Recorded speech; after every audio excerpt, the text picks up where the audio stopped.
मीरपुर नाम के शहर में तेजस अपनी पत्नी नीरू के साथ रहता था। पति पत्नी दोनों ही नौकरी करते थे। एक दिन तेजस गांव अपनी माँ के पास फोन करता है। हेलो, प्रणाम माँ। जीते रहो माँ, तुम दादी बनने वाली हो हैं? अरे वाह, ठीक है बेटा, मैं कल ही आती हूँ। जब माँ जी शहर पहुंची तो बेटे बहू ने बहुत अच्छे से स्वागत किया। लीजिए माँ जी, चाय। अरे गर्मा गर्म पकोड़े ले आओ माँ के लिए। नीरू रसोई में गई और 2 मिनट में ही पकोड़े ले आई। जी ये लीजिए। बहू, जादू से बनाए हैं क्या? अभी तो रसोई में गई थी। यम्मी। माँ जी, शीला रसोई में पकोड़े तल रही है, मैं बस लेकर आई। हे भगवान, मेरा धर्म भ्रष्ट कर दिया तूने। अब तो गंगा जल से शुद्धिकरण करना होगा। दूसरे दिन, माँ जी मैंने नाश्ता बना दिया है, ऑफिस जा रही हूँ। पर अभी तो घर का सारा काम पड़ा है। शीला आती ही होगी, झाड़ू पोछा बर्तन कपड़े वो सब कर लेगी। हमारे जमाने में घर का सारा काम हम ही करते थे। जी माँ जी, आप बहुत होशियार हैं, मैं घर ऑफिस दोनों नहीं संभाल पाती। तो जरूरत क्या है घर से बाहर जाकर चाकरी करने की? वैसे भी घर का काम खुद करने से घर में बरकत आती है, समझी? पर माँ जी। पर वर कुछ नहीं, इस महीने की पगार मिले फिर ऑफिस बंद। हाँ। रात को नीरू तेजस से कहती है, सुनिए जी, माँ जी बोल रही थी कि मैं नौकरी छोड़ दूं। वैसे ठीक ही तो है, अभी तुम्हें आराम की जरूरत है। फिर भी आराम कहाँ, शीला को छुड़ाने के लिए बोल रही थी। तो अब 24 घंटे में इतना काम तो कर ही सकती हो। पर जॉब पसंद है मुझे, घर पर मन नहीं लगेगा।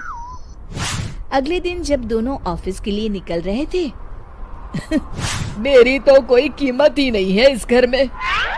माँ जी, आजकल महंगाई बहुत है, रहन सहन भी बदल गया है, दोनों नौकरी करते हैं तभी ठीक रहता है। अच्छा, तू कहना क्या चाहती है? मेरा बेटा तुझे बिठा के खिला नहीं सकता? तू ही इस घर का खर्च चला रही है, हैं? नहीं माँ जी, मेरा वो मतलब नहीं था।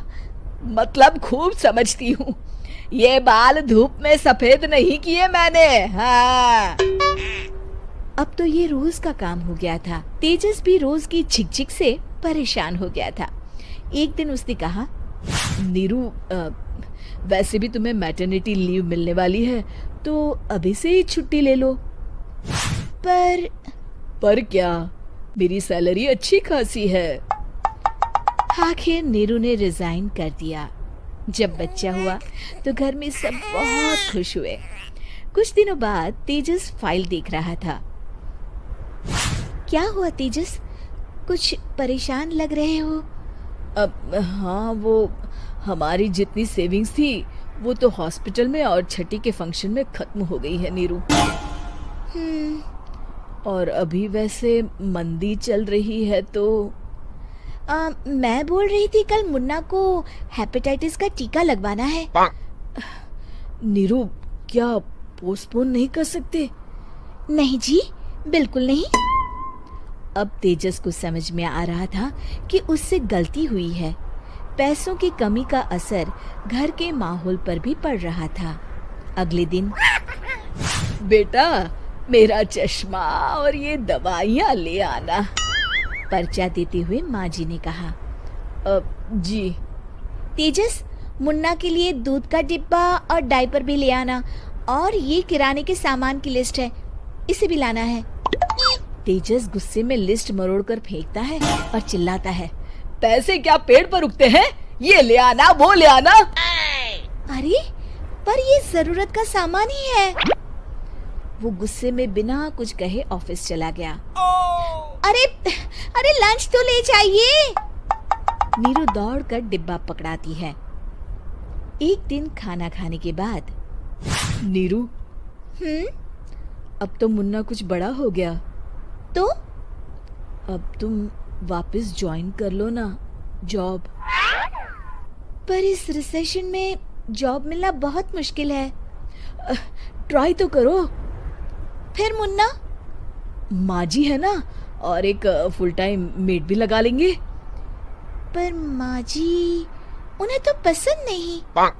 तभी माँ जी वहाँ आ जाती है और प्यार से नीरू के सर पर हाथ फेरते हुए बोलती है, अब मेरी समझ में आ गया बहू, पहले के और अब के समय में अंतर है।